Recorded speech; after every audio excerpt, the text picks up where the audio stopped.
આપણને જોઈએ છે તેને સમય આપીએ. સમય એ વસ્તુ આપણને ખુદ લાવીને આપશે. સમય નહીં આપીએ ને તો સમયથી વધારે ઈગો કોઈનામાં નથી. બસ ધીરજ રાખીએ. જય શ્રી કૃષ્ણ. કેમ છો બધા? મજામાં જ હશો. ખૂબ દિલની ઈચ્છા આશા છે કે બધા જ મજામાં હશો. ચાલો, હું પણ ખૂબ મજામાં છું અને સરસ મજાની પોઝિટિવિટી સાથે આપણે નવા વ્લોગની શરૂઆત કરી દઈએ. સરસ મજાની ઈચ્છા અને આશાથી એને પોઝિટિવ વાતાવરણની અંદર મેં કરી લીધા સરસ મજાના દીવાબત્તી અને રેગ્યુલર નિત્ય નિયમ પ્રમાણે મારા પાઠ, સ્તોત્ર, આ તે બધું જ સવારના પરમાં જે મારા નિયમ મેં બનાવ્યા છે હમણાંથી, એ નવેસરથી મેં જિંદગી જીવવાની શરૂ કરી દીધી છે અને વધારે ને વધારે આધ્યાત્મિકતા તરફ જાઉં છું. એવું નથી કે ઘર બહાર જોડીને જઈએ તો જ આધ્યાત્મિકતા કહેવાય, એવું જરૂરી નથી એને. ચાલો, ઘરની અંદર જ મેં સરસ મજાના દીવાબત્તી પૂજાપાઠ કરી લીધું અને દિશાએ પણ મને ઘણી બધી મદદ કરાવી. એને દિશા પણ નાહી ધોઈને આવી ગઈ હતી નીચે, તો ત્યારે એણે પણ હું જે દીવાબત્તી કરતી હતી, કંકુ પગલા કરું છું, તુલસી ક્યારે જળ આપું છું, તો એ બધું જ વસ્તુમાં દિશાએ મને મદદ કરાવી. કારણ કે જો સવારનો પરમાં 1 કલાક તો આપણે મંદિરની અંદર જ થઈ જાય અને હું કાઢું છું, પ્રેમથી કાઢું છું હું મારો સમય. તો ચાલો, હું તો હજી ત્યાં જ છું, મારા સ્તોત્ર ને એ બધું વાંચું છું અને આ સમયે દિશા આવી ગઈ છે કિચનની અંદર. તો ચાલો, એણે સરસ મજાની કડક મીઠી એવી ચા મૂકી દીધી અને ધાનુબેન માટે થઈને નાસ્તો બનાવી લીધો. ચાલો, નાસ્તામાં ધાનુબેન માટે થઈને આજે બનાવ્યો છે રવો.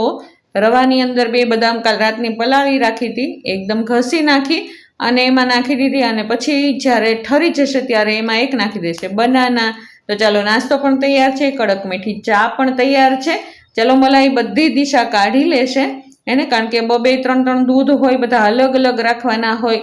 તો ચાલો, એ બધું જ વ્યવસ્થિત કરી અને અત્યારે ચાલો ભાખરી, હમણાં કડક મીઠી એવી ભાખરી પણ બનાવીને તૈયાર કરી દેશે. કારણ કે નિખિલ કિશનને અત્યારે જવાનું હોય ઓફિસે, જોબ ઉપર જવામાં મોડું થતું હોય, એટલા માટે દિશાએ સવારના પરમાં ખૂબ જ ધ્યાન રાખી ટાઈમ ટુ ટાઈમ ચાલવું પડે એને સમયને માન જરૂર દેવો પડે. ચાલો, બધા જ નાસ્તો કરવા બેસી ગયા છે અત્યારે અને હું હજી મારા રૂમમાંથી બહાર નીકળી નથી.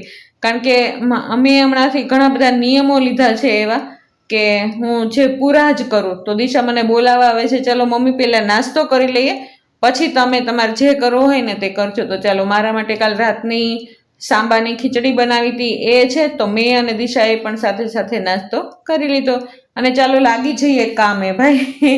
કારણ કે સમયને માન આપવું ખૂબ જરૂરી છે. સમય આપણા હાથમાંથી ક્યારે જતો રહે છે ને ખબર જ નથી પડતી. એને સહેજ વાર ઊભા રહી ગયા ને એટલે સમય તો દોડવા જ લાગે ઝડપથી.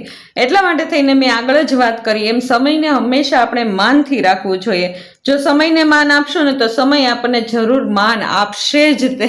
તો ચાલો, સમયની સાથે ચાલતા ચાલતા દિશાબેને એકદમ સરસ મજાનું ક્લીન કિચન કરી નાખ્યું અને આવા જ સમયે હું કપડાં સંકેલતી હતી. કારણ કે 2 દિવસના કપડાં ભેગા થઈ ગયા હતા.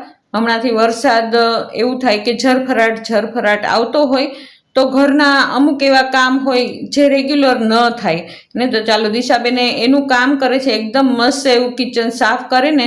અત્યારના પોરમાં દિશા પણ તો એને મજા આવે. જો કેટલું સરસ મજાનું કિચન સાફ થઈ ગયું. એને જ્યારે ભર્યું હોય ને, ગંદુ ભર્યું હોય ને, ત્યારે એમ થાય કે ક્યારે થશે પણ થઈ જાય ને એટલે મનની અંદર એટલી શાંતિનો અનુભવ થાય ને. ચાલો, તો હું પણ કપડાં સંકેલી નાખું એને, કારણ કે કપડાનો ઢગલો છે.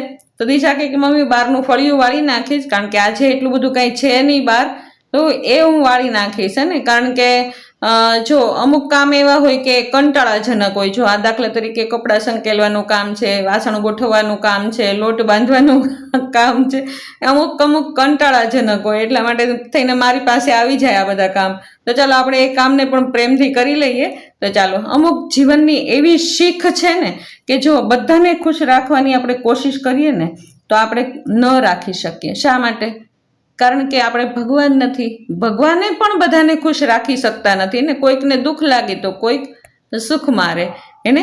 તો આપણે સમયની સાથે ચાલવું પડે અને જો કોશિશ કરીએ બધાને ખુશ રાખવાની, પણ કદાચ આપણાથી કોઈ નારાજ થઈ જાય તો કાંઈ વાંધો નહીં, ત્યાં ને ત્યાં ન અટકાઈ જઈએ, આગળ વધવાની કોશિશ કરીએ. અને કોઈ જો આપણને ઇગ્નોર કરે ને તો સામો જવાબ પણ ન દઈએ એને. શા માટે?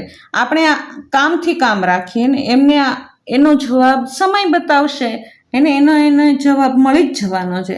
હંમેશા બસ એટલું ધ્યાન રાખીએ કે આપણા મોટાઓને ખુશ રાખીએ. એને એવું કામ ક્યારેય ન કરીએ કે એને નીચું જોવા જેવું થઈ જાય. એને જે જીવનમાં સારા લક્ષ્ય સામા હોય ને, એને માના કે જે સ્વપ્ન આપણે જોયા હોય ને, એને પૂરા કરવામાં ધ્યાન દઈએ. બસ સમયનું જ આ મહત્ત્વ છે.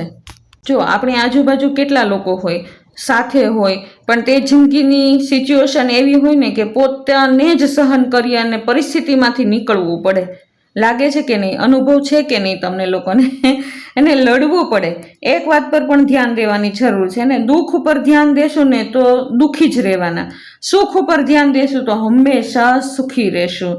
એને કહેવાનો મતલબ એવો છે કે જેવું આપણે વિચારીએ ને, ચાહે સુખ વિશે વિચારીએ કે દુઃખ વિશે વિચારીએ, જે વસ્તુ વિચાર્યા કરશું ને એ આપણા જીવનમાં એક્ટિવ બની જશે અને એનો પ્રભાવ આપણા જીવન ઉપર પડ્યા વગર રહેવાનો જ નથી.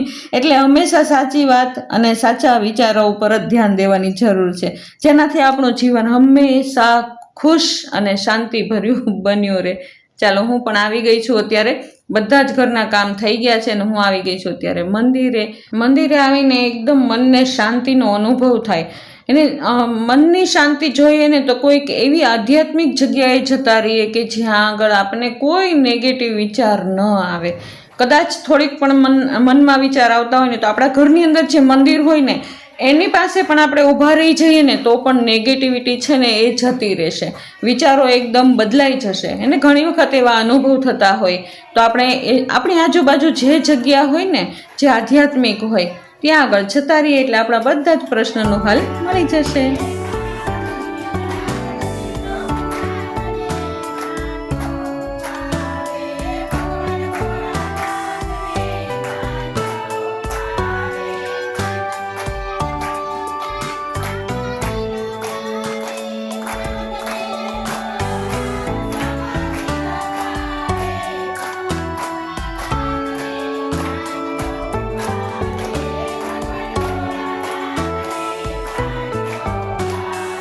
ચાલો, મંદિરમાં જઈને થોડીક વાર માટે થઈને બેસી ગઈ, એકદમ શાંતિનો અનુભવ કર્યો. સત્સંગમાં મેં ભાગ લીધો અને ત્યાં આગળ એક પીપળો છે, પીપળાની પ્રદક્ષિણા કરી. બધા જ જેટલા મંદિર છે મંદિરની અંદર જઈ દર્શન કરી, એકદમ શાંતિનો અનુભવ કરી થોડીક વાર માટે થઈને બેસી અને હું ચાલો હવે ફરી વખત પાછી જાઉં છું ઘર તરફ, કારણ કે ઘરે પણ આપણી ઘણી બધી જરૂર છે.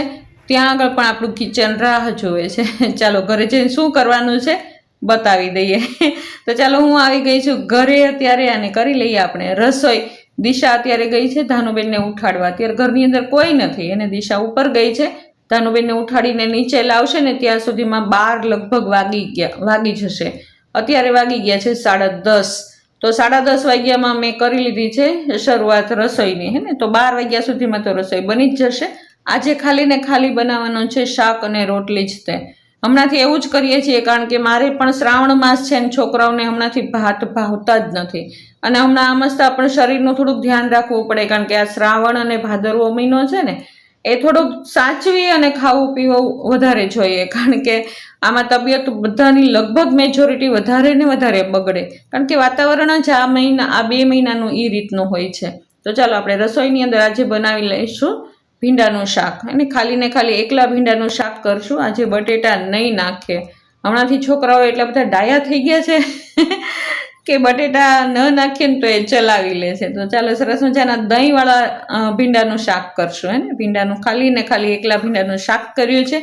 ચાલો એને સરસ મજાના એક તેલની અંદર જીરું મૂકી, હિંગ મૂકી અને વઘારી લીધો છે. હળદર અને મીઠું નાખી દીધા છે અને થોડીક વાર માટે તેલમાં સસડાવી અને એની અંદર અત્યારે નાખી દઈએ આપણે ચટણી અને ધાણા જીરું, ને પછી પાછું એકદમ તેલમાં સસડાવી અને નાખી દઈએ દહીં નાખી દઈશું ને એકદમ સરસ મજાનો એમનો રસો એમની અંદર જ શોષાઈ જાય ત્યાર પછી આપણે કરી દઈશું બંધ. ચાલો, આપણું શાક બનીને એકદમ રેડી થઈ ગયું છે. અને ચાલો મરચાં વઘારી લઈએ. ને એક બેનની કમેન્ટ હતી કે આંટી તમે ખાલી ને ખાલી મરચાં એમને વઘારો છો, એમને દળો છો, તો એની અંદર મેથી નાખી દેજો. તો ચાલો, મેથી ઘણી વખત હું નાખું છું અને ક્યારેક ન પણ નાખું. તો ચાલો, એ બેનની કમેન્ટ હતી ને તો એમનું માનીને આજે પછી મેં મેથી નાખી દીધી. તો સરસ મજાના મેથીયા મરચાં કરી લીધા અને ચાલો હવે બનાવી લઈએ રોટલી. ચાલો રસોઈ એકદમ મસ્ત બનીને તૈયાર છે. એને તો બનવામાં આજે છે ધ્યાનુબેન માટે થઈને સ્પેશિયલ દૂધીનું શાક કર્યું છે, અમારા બધા માટે થઈને ભીંડાનું શાક કર્યું છે, અને મેથીયા મરચાં છે, અને સરસ મજાની ફુલકા રોટલી છે. ચાલો રસોઈ બધી કમ્પ્લીટ થઈ ગઈ છે અને મેં અને દિશાએ જમી લીધું. થોડીક વાર માટે ધ્યાનુને સાચવીને દિશાના મમ્મીએ, ત્યાં સુધીમાં મેં અને દિશાએ જમી લીધું. કારણ કે નિખિલ કિશન બહુ મોડા આવવાના હતા હેને, અને એ લોકો જમવાની ના પાડી દીધી હતી કે આજે અમે નહીં જમીએ, તમે લોકો જમી લેજો, અમે રાતના ભોજનમાં ભળી જશું, બાકી અત્યારે બપોરે નહીં જમીએ. કારણ કે જો સાંજે 5 વાગે આવે તો 5 વાગે તો પછી ન આમ ના રહે કે ન આમ ના રહે, એટલે પછી એ લોકો જમવાની ના જ પાડી દે કે અમે કાંઈ પણ નાસ્તો કરી લેશું આવીને, પણ જમશું અમે રાત્રે જ તે. તો ચાલો દિશાબેને ધ્યાનુબેનને લઈ આવી એના મમ્મીના ઘરેથી, એકદમ ફ્રેશ કરીને તૈયાર કરીને જ આપી હતી. એટલે ચાલો બેન આવી ગયા છે અત્યારે મારા હાથની અંદર, અને ચાલો થોડીક વાર માટે ધાનુબેનની સાથે ટાઈમ સ્પેન્ડ કરી લઈએ. કારણ કે જો રાત્રે ભેગા થયા હોય તો ધ્યાનું એકદમ નાની હતી ને, 9 મહિના સુધી ધ્યાનું મારી પાસે જ સૂતી એકદમ હેને, કારણ કે ત્યારે દિશાને મજા નહોતી રહેતી એટલી બધી, તો ત્યારે ધ્યાનું મારી પાસે જ સૂતી. પણ 9 મહિનાની થઈને ત્યારથી દિશાની પાસે જ છે, તો અત્યાર સુધી, અને હજી થોડીક મોટી થશે ને ત્યાં સુધી એમની પાસે જ સૂવાની છે. પછી મારી પાસે સૂશે ધ્યાનું, પણ અત્યારે તો દિશા પાસે જ સૂતી હોય. તો અમે રાતના જુદા થયા હોય લગભગ 10 વાગ્યા સુધીના, તે અત્યારે મળતા હોય, એટલે 12 કલાક દૂર હોઈએ અમે હેને. ચાલો ધ્યાનુબેન હમણાંથી તો એવા નાટક કરે ને, પોતે માતાજી બની જાય અને આપણને એમ કે પગે લાગો પછી એ આશીર્વાદ આપે. એટલે ધ્યાનુબેનના તો નખરા એટલા ચાલુ હોય ને, દેવી બની જાય ધ્યાનુબેન તો.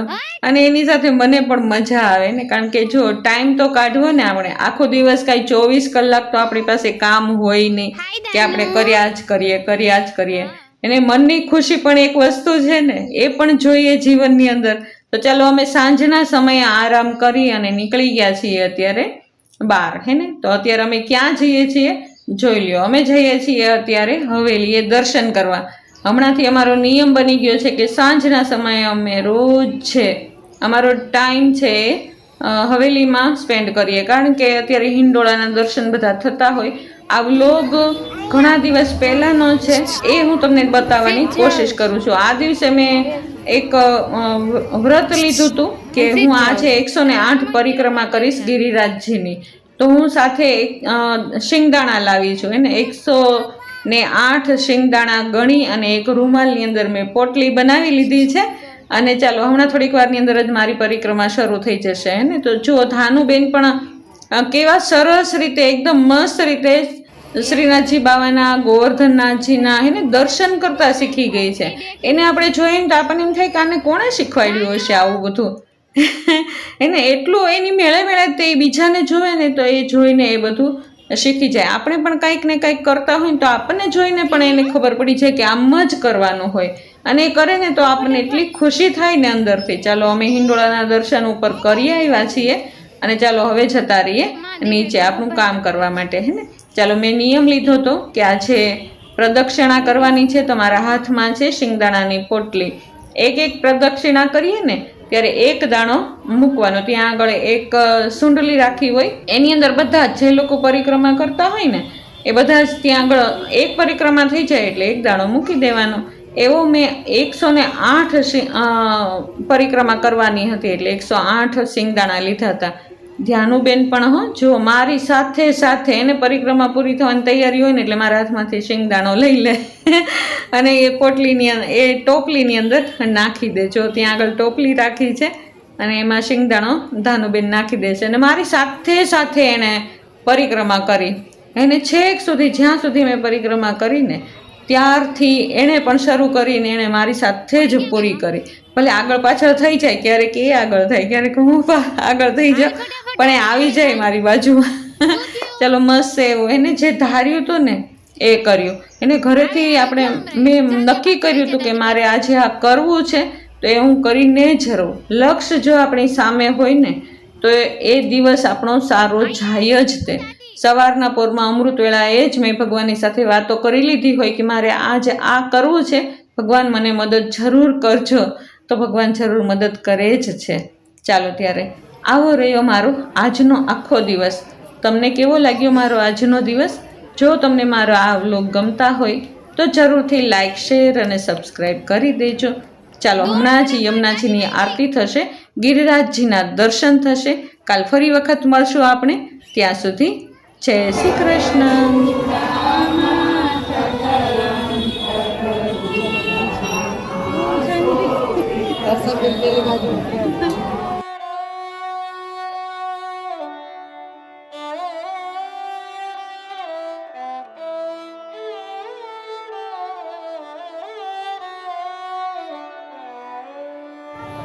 છે